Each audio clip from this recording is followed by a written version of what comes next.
Hey, Prime members, you can binge all 10 episodes of Cold, ad-free on Amazon Music. Download the app today. Hi, I'm Amy Donaldson. And I'm Sheryl Worsley, and this is Talking Cold. Today, we're going to explore one of the more unsettling aspects of Cold Season 3, in my opinion, obscene phone calls. Carrie Hartman, one of the suspects in Sheree Warren's disappearance, was investigated for making these lewd phone calls to random women that he found in the phone book. But before we start, let's play a clip. I was getting a phone call, probably around midnight. She lifted the receiver to her ear and said a tentative hello, the word tinged by her distinct German accent. Voice on the phone said that he wanted to talk to me. The voice belonged to a man. He introduced himself and said he was conducting a survey. He wanted to ask her a few questions, like, what kind of lingerie do you wear? And are you as good in bed as everyone says? I said, who are you? What's going on? What do you want? And he hung up. Sheryl, I was curious, have you ever had an obscene phone call? I did have a couple as a kid. I was 11 or 12, and it was a heavy breather. And at 11 and 12, I didn't even realize what was going on. And it happened a couple of times. But So that was it. They just breathed and then hung up. They were just heavy breathing, and I'm like, hello? Yeah. And that was all. One of the things that stuck out to me when I was listening to Cold Season 3 was that my mom had a phone call, and she had a few obscene calls, but she had an obscene phone call where the person actually asked her about her, it was a lingerie type survey. Wow. Underwear survey, right? She said, is what she called it. It was this underwear survey where they asked her a bunch of questions, which she answered until she started thinking in her own head, like, this is really personal and really weird. Like, why would Did it turn sexual? Yeah, I mean, she felt it turned inappropriate, right? And then another time I remember my sister answered the phone when someone called and said, hey, is your mom there? What color is your mom's hair? And my sister, who was like 6 at the time, was answering the questions and asked about her pubic hair. And then my mom sees my 6-year-old sister on the phone for an extended period of time and said, who were you talking to? And she said, oh, a man. He wants to know about your hair. And my mom, took the phone and hung up. And yeah, I remember having a discussion, but like at no point did our family discussions did anyone say like, this is a crime or this is like, it was unsettling. Sure. And I'm sure it was more so to my mom. Did your parents talk to you about if somebody calls like this is what you should do? Yeah. Well, my dad said, like, if you don't know the person, you hang up. I mean, they basically said, don't answer the phone. But we were kids. We were going to answer the phone. Of course you do. Because friends are calling. It's the only way they can get a hold of you. We were also told not to answer the door. We also did that.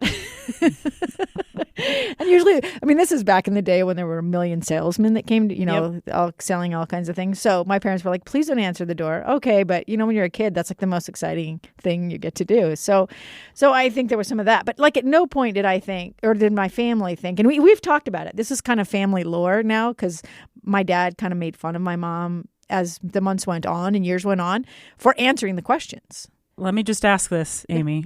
Did you live in Utah at the time of these phone calls? Yes. We lived in Sandy. Wow. Sandy, Utah. Mm-hmm.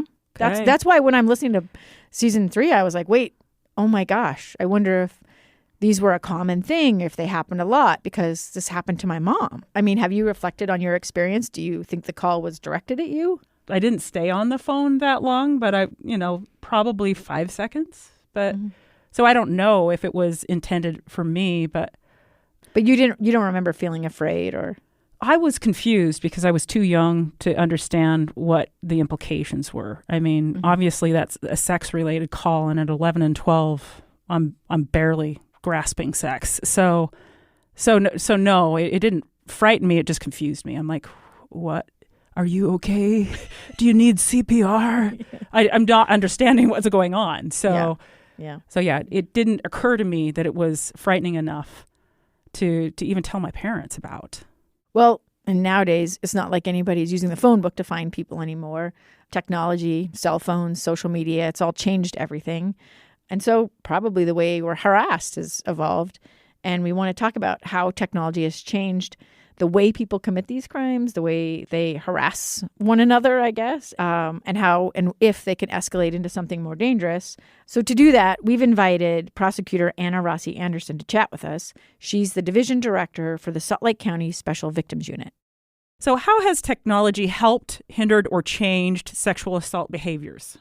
So the lewd phone calls, we don't see things like that between strangers very often. Generally, when we have a case where usually a female victim is receiving lewd phone calls from someone, it's an ex or someone that she's had a falling out with, a relationship with of some sort. Every once in a while, we'll get people that send unsolicited nudes or something like that, unsolicited graphic photos to someone. On the lewd phone call side of things, we have, misdemeanor charges that can be filed for that. It's, electronic communication harassment.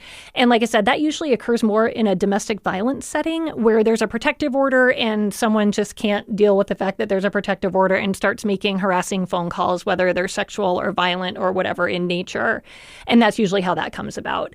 I don't think that I've ever had a case in my entire career where someone is just calling, like a victim calls the police and says, this stranger is making lewd phone calls to me and I don't know what to do about it.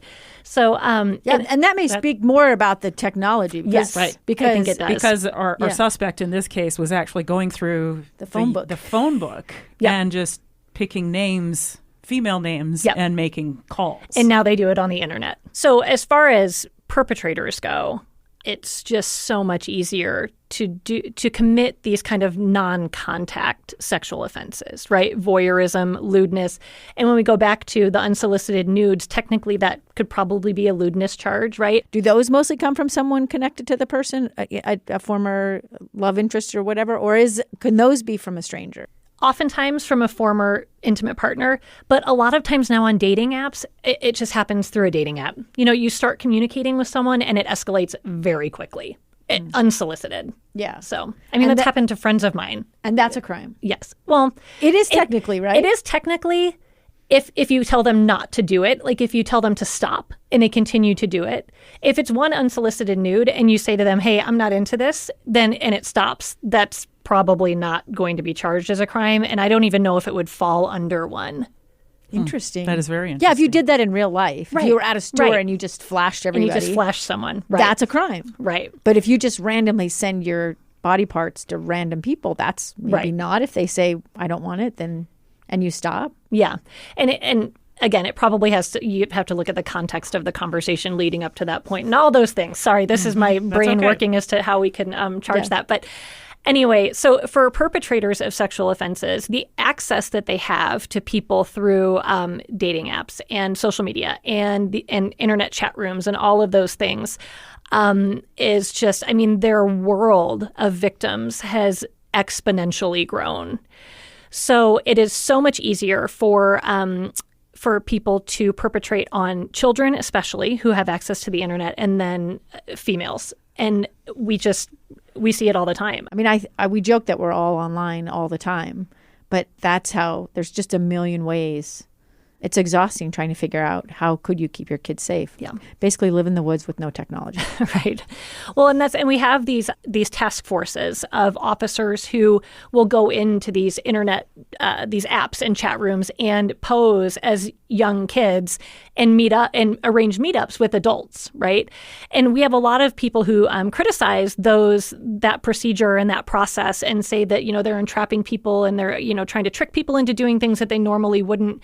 But those cases don't get charged unless and until that adult is arriving at a site with, a glove box full of condoms and duct tape. We have proof that that person's intent was to commit a sexual offense with a child, against a child, or against a female, or whatever the case may be. So it makes it that much easier for people just to make those arrangements. And for the number of people that are actually intercepted in those communications and in those situations, I am terrified to think of the number that are not. It's way higher, I'm sure. And that are actually meeting up with people and committing these offenses.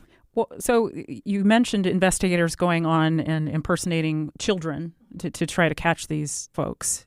There's technology that is unrelated to trying to catch them in the act.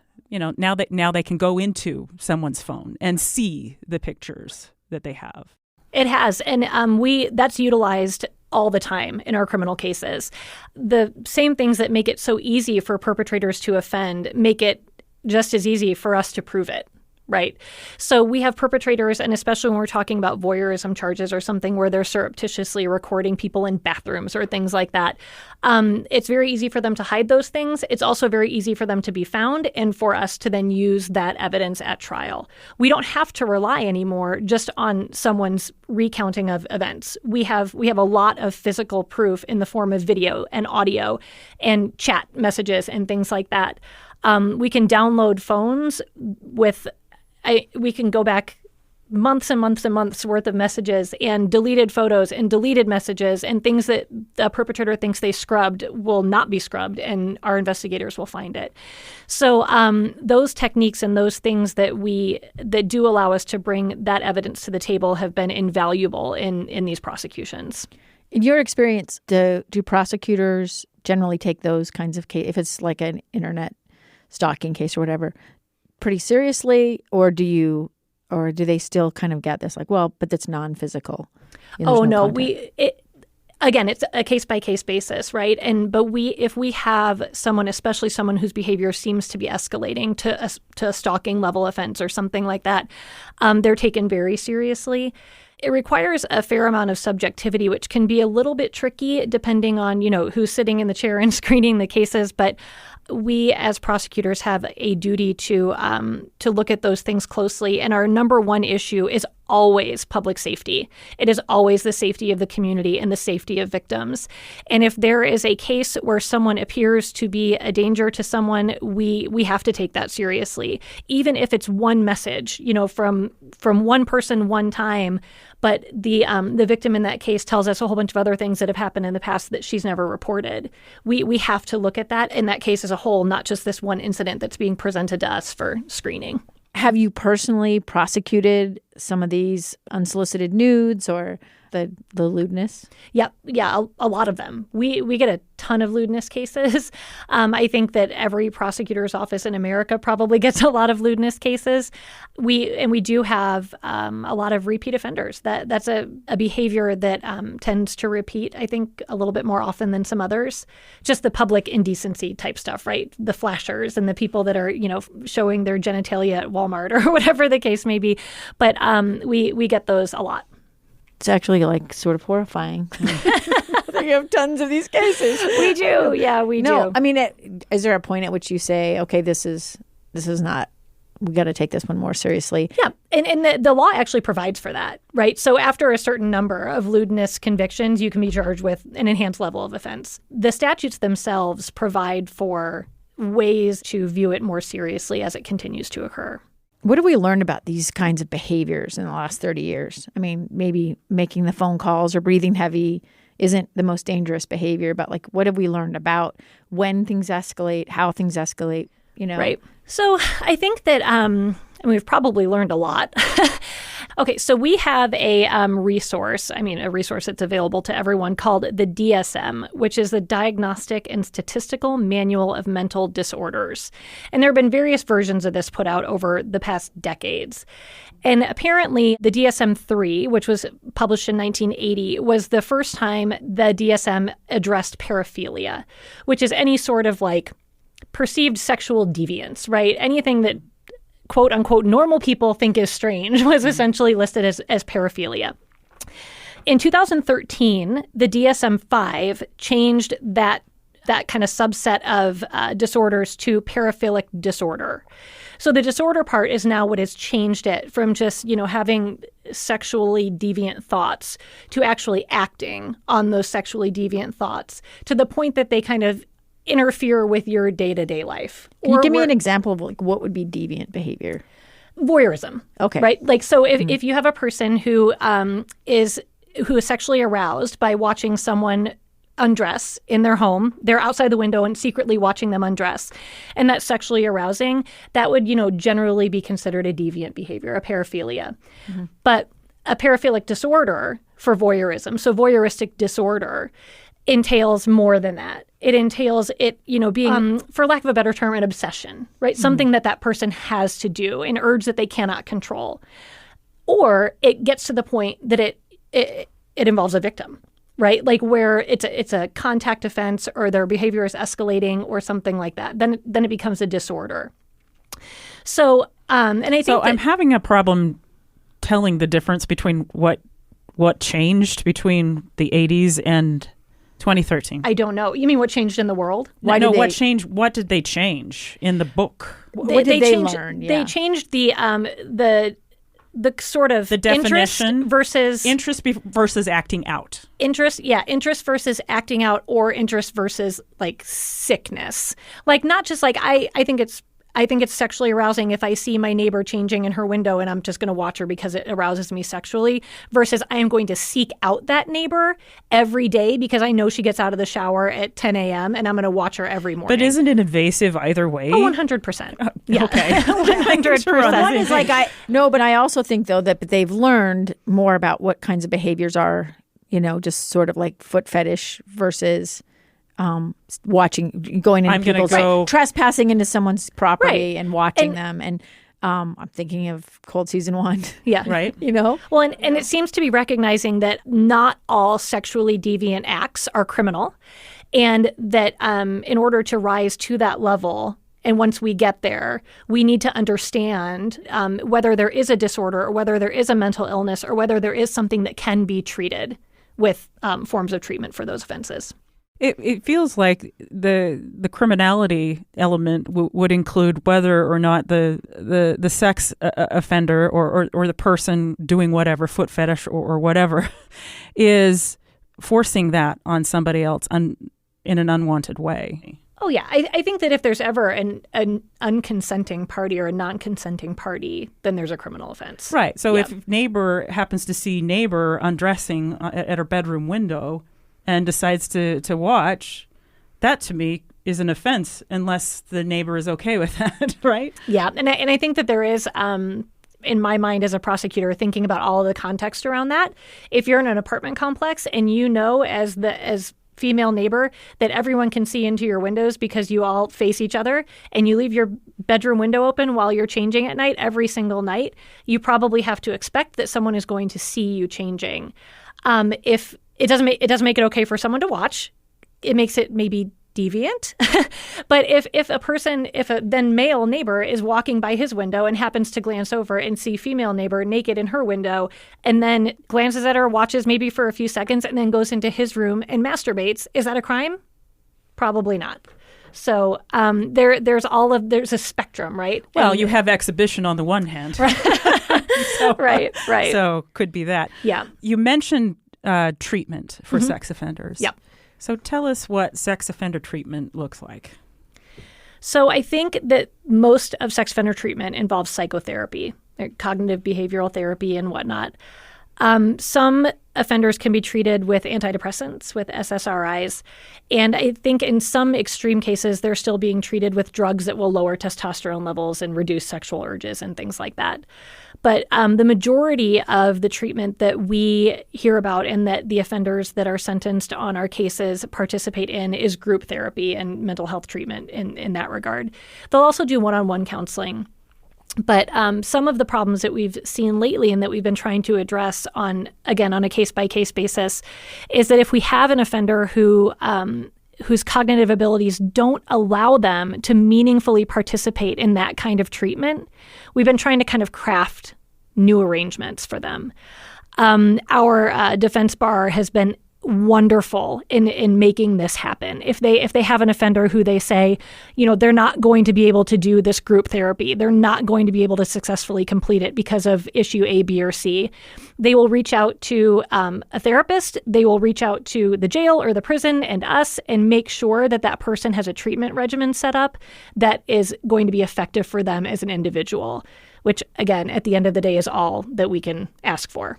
So do you see treatment as, for someone who wants it, as a place of hope? Oh, yes. Yeah.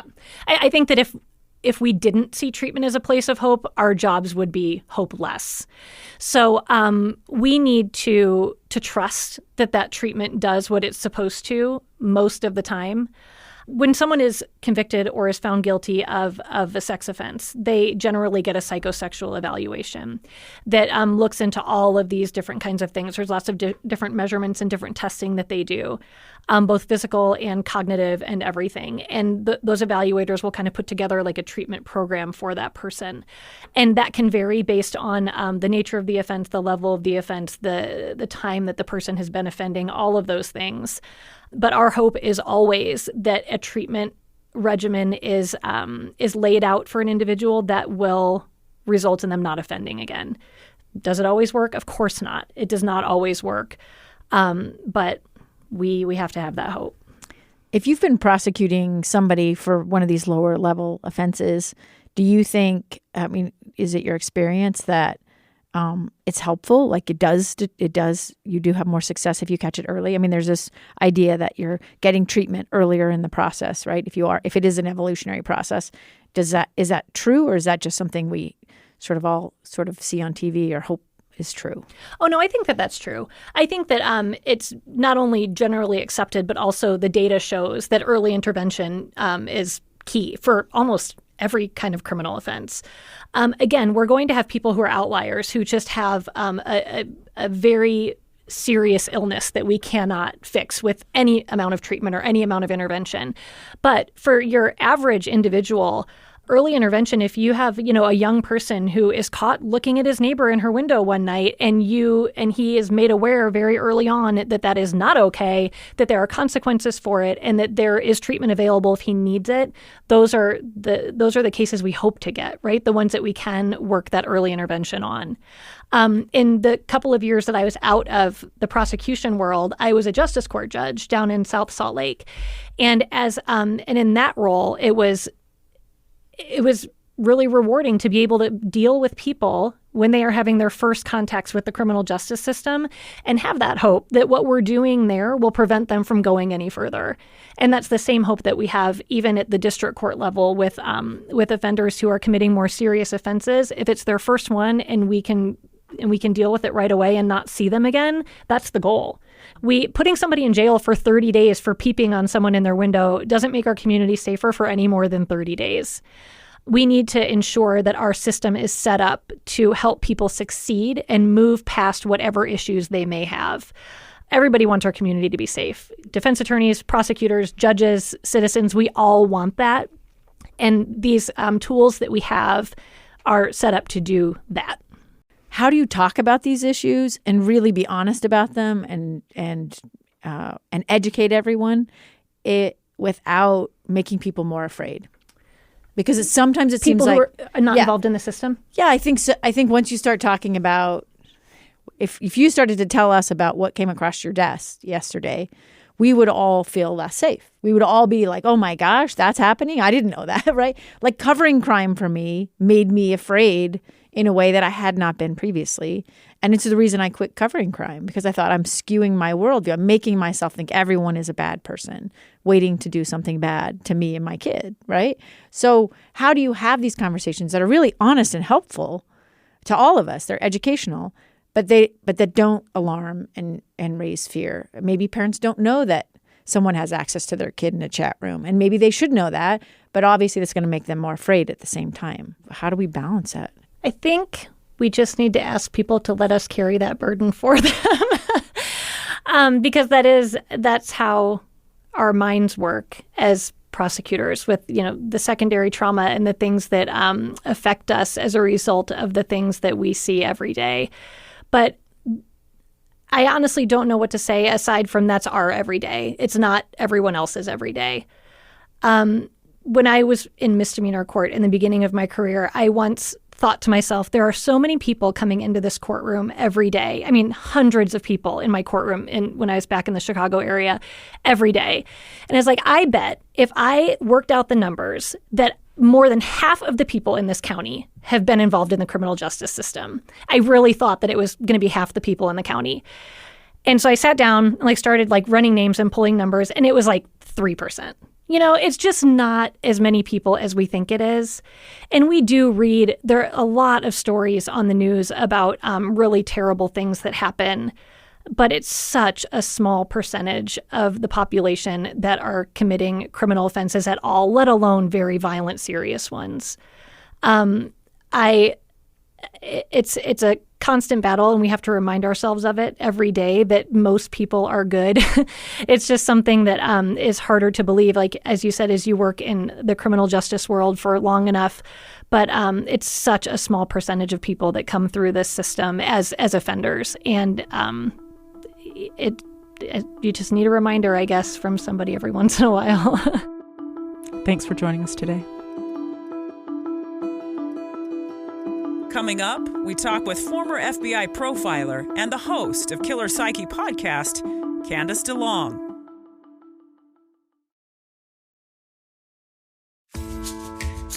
If you've listened to Cold Season 3, you know Sheree Warren's story raises issues surrounding both domestic violence and sexual assault, which were all present in Season 1 and Season 2 of Cold. Joining us today to dive into it all is retired FBI profiler and host of Killer Psyche podcast, Candice DeLong. Candice, thank you so much for joining us. You're welcome, and thank you for having me. So Candice, tell us a little bit about yourself. Well, going way back, I started out my professional life as a nurse, a psychiatric nurse. I did that for 10 years, great deal of the time in maximum security, and that's where I first began interacting with people that had committed crimes. Some people on the psych unit, not all people by any means. And then I was recruited by the FBI. I was an agent for 20 years, became an FBI profiler in my 4th year, and retired, and then found myself in the true crime entertainment world, and here we are today. Candice, we want to start by talking about how some crimes escalate. And to do that, let's play a clip from the show. Heidi had shown Carrie mercy after his arrest in the canyon. She had just wanted him to get some help. But that hadn't happened. He was probably just a sick puppy. Zimmerman was aware of Carrie's connection to Sheree Warren, so he called Roy City Police Detective Jack Bell. They began to look at the whole arc of Carrie's behavior and saw a clear escalation from that encounter with Heidi in 1971 to where they then stood 15 years later. Everything escalates. Yeah. You're right. Some of the behaviors that one of the suspects in Sheree Warren's case was exhibiting were things like making lewd phone calls that turned into lingerie surveys that went to an obscene place. In your experience, do things like lewd calls and peeping into windows, which he also did, tend to escalate? The FBI has done a lot of research on this. In my day, they were called obscene phone calls. And by the way, I got my first obscene phone call when I was 14.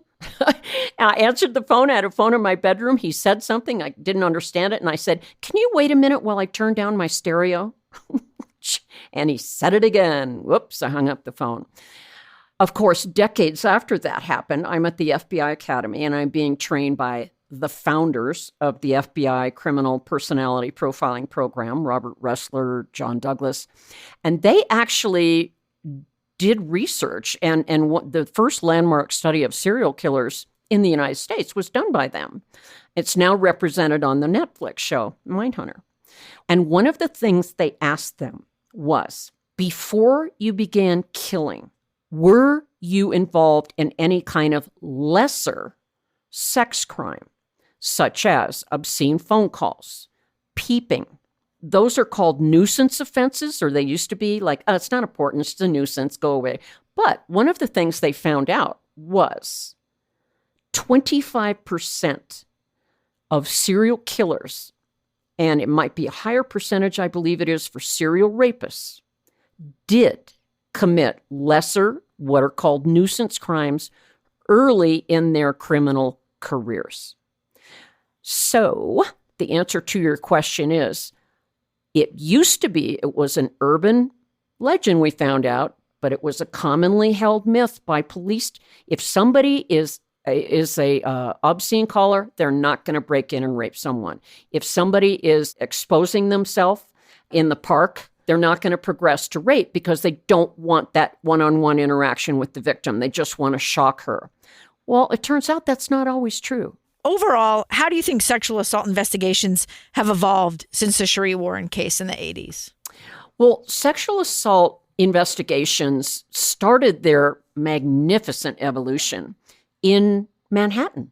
Linda Fairstein, who is now a true crime author, but she used to be a prosecutor. And she saw that investigators needed to be trained better, trained how to interview victims. And so Linda Fairstein started the first intensive training to investigate sex crimes in a different way than they ever had before. How to interview, how to collect evidence. Interesting thing about false allegations of criminal sexual assault, they get a lot of headlines when they happen, but in fact, it's less than 2%. 2% of hundreds of thousands of rape victims. Most women actually are embarrassed to come forward and admit such a horrible thing happened to them. They don't want to go over the details. Oh, and by the way, male victims rarely come forward for the same reason. If you think a woman's embarrassed, men, unless they end up in an emergency room, that they're going to take that to their grave. Tell us about some of the big cases that you worked. The first big case I worked on was the Tylenol murders in 1982 in Chicago. In 1 week, 7 people mysteriously dropped dead after ingesting Tylenol. They didn't know each other. They weren't associated in any way. And I was a rookie agent at the time, and I was assigned to work that case. It today is considered one of the most, if not the most, infamous unsolved mass murder in the history of the United States. That was never solved. Yeah. Well, we believe we know who did it. But in the United States, where we have something called evidence and probable cause and the criminal has rights, no, we didn't have enough to make an arrest. And then later in my career, I was assigned to work on the Unabomb case, but not as a profiler. Just as a regular agent. And I was assigned with my partner, John, to go up to Montana 6 weeks before the arrest. We didn't know when the arrest was going to be. We had information from his brother, but that doesn't mean you can go knock on his door and drag him out and put him in jail. We had to find evidence to support that. And we did. My partner and I ran around Montana for about 6 weeks. And then the big day came, and he was lured out of his cabin by my partners and my supervisor, and he was brought down to another cabin where I was. We couldn't take him to jail because we only had an arrest warrant. And so while he was sitting at a tiny little pine table in an unheated cabin with his hands cuffed behind his back, other FBI agents, bomb technicians, specialists were in his cabin searching for evidence that would tie him to any of the bombings. And it took about 5 hours before they were able to identify a chemical that they found in his cabin was identical to a chemical found at the site of where a man opened a package, the bomb exploded and killed him. Kaczynski was changed from handcuffs to shackles and let out and to the jail in Helena, Montana. And there's that famous picture that went out all over the world. I was there. I was in the crowd of media. Yeah, I covered that case. And so that was certainly the biggest day to that point. That was April 3rd of 1996. And 3 months later, I was involved in the most wonderful, satisfying case of my life. I was involved in the rescue of a little boy who had been kidnapped by a convicted child molester and was going through San Francisco at the time. And I was with a team of agents, and we were at the Amtrak station on a Saturday morning looking for him. All we knew was the offender was 6'4" and had copper red hair, and the little boy was 10 years old and had platinum white hair, and everybody was spread out looking. And I heard this noise. It was my squad mates going, "Hey, FBI!" And I turned around. And I ran up to what was going on, and I couldn't see the little boy. I could see this guy with red hair, but he had about 6 male agents trying to bring him down. And I looked through the arms, and I saw this tiny little white arm, and I reached in and I grabbed it, and I pulled him out. His name is Tony. And a few days later, we got him patched up, and a few days later, I took him home to reunite with his parents. Oh, how satisfying. Yeah. Yeah, that was for the 20 years of my career, that was the moment. And we've remained friends. Oh, that's amazing. In fact, we have a podcast where he's on the podcast. Oh, right on. He's all grown up now, 36 years old. Candice, thank you for joining us today. It's been a pleasure. Well, it was my pleasure. Thank you so much for having me. Thanks again to Anna Rossi Anderson and Candice DeLong for joining us. You can catch Candice on the Killer Psyche and Killer Psyche Daily podcasts. We'll be back with another episode of Talking Cold, where we will answer your burning questions with the host of the Cold podcast, Dave Cawley. Production by Nina Ernest and Ben Kiebrick, and mixing also by Ben Kiebrick. For Amazon Music and Wondery, managing producer Candice Manriquez-Wren, producer Claire Chambers, senior producer Lizzie Bassett, and executive producer Morgan Jones. Special thanks to Cale Bittner and Allison Vermeulen.